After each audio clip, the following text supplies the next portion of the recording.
Orang-orang terobsesi sekali untuk menjadi sukses. Tapi sebenarnya, apa yang mereka lihat tentang sebuah kesuksesan, mereka hanya melihat 1% dari keberhasilan. Tapi mereka tidak pernah melihat 99% apa yang dibalik keberhasilan tersebut. 99% adalah kesakitan, penghinaan, air mata, pengorbanan, pukulan kehidupan, kejatuhan, kerugian, dijauhi orang, pengkhianatan, dan banyak sekali hal-hal yang buruk yang terjadi pada mereka sebelum mereka sukses. Orang-orang hanya terobsesi pada impiannya. Tapi pada saat ditanya, apakah kamu berani menjalankan prosesnya? Mereka akan diam 1000 bahasa. Impian itu memang gratis. Tapi untuk mendapatkan impian itu, kamu harus berani membayar prosesnya. Tidak ada kemenangan tanpa pengorbanan. Tidak ada kesuksesan tanpa sebuah proses yang panjang. Proses itu mahal. Proses yang harus kamu lalui hari per hari, minggu per minggu, bulan per bulan. Bahkan kamu harus melalui proses itu bertahun-tahun. Proses yang tidak pernah tampak oleh orang-orang. Proses yang kamu lalui dari bangun tidur hingga tidur lagi. Proses yang tidak tampak untuk saat sekarang, tapi sangat berdampak untuk tahun-tahun yang akan datang. Muhammad Ali pernah berkata, "Aku sangat membenci tiap menit dalam latihan. Tapi aku selalu berkata, jangan berhenti menderita sekarang dan jalani sisa hidupmu sebagai seorang juara." Para juara fokus pada kemenangan. Para pecundang hanya fokus terhadap para juara. Semakin banyak kita mempergunakan waktu kita untuk berfokus kepada orang lain, akan semakin sedikit waktu kita untuk bisa berfokus kepada diri kita sendiri. Semakin kita cemas terhadap orang lain, semakin akan memperlambat gerakan kita.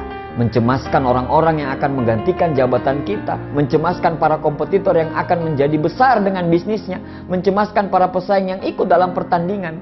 Semakin banyak kecemasan, semakin akan memperlambat gerakan kita. Kenapa kita harus mengeluarkan energi yang besar untuk berfokus kepada orang lain? Fokus dengan apa yang mereka dapatkanlah, fokus dengan apa yang mereka gunakan, fokus dengan jalan mana yang akan mereka tempuh, sampai kita lupa pada diri kita.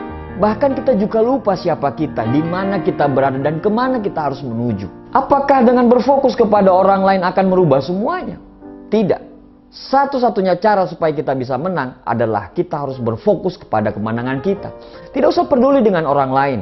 Jangan berpikir untuk mengalahkan mereka, tapi berusahalah untuk menjadi lebih baik dari kamu yang kemarin. Terus, tiap hari harus semakin baik dan jauh lebih baik. Hari ini harus lebih baik daripada hari yang kemarin. Dan besok harus lebih baik daripada hari ini.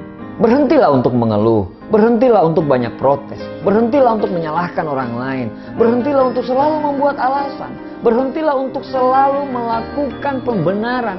Berhentilah untuk melakukan apapun yang akan menghambat kesuksesanmu. Dan mulailah untuk memantaskan diri. Beranilah untuk mengambil tanggung jawab. Jangan lari dari tanggung jawab itu.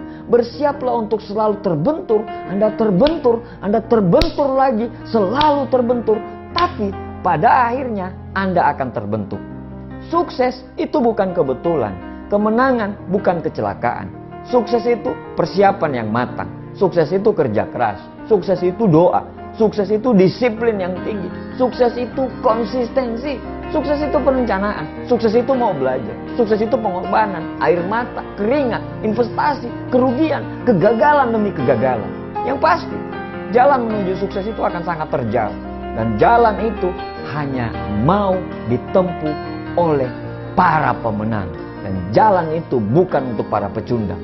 Pertanyaannya, kamu mau pilih menjadi pemenang atau kamu mau pilih jadi pecundang?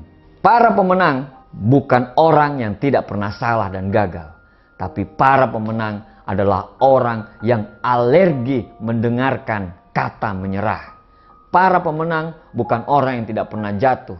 Tapi orang yang selalu berdiri pada saat dia jatuh. Semoga Allah selalu bersama dengan perjuangan kita semuanya.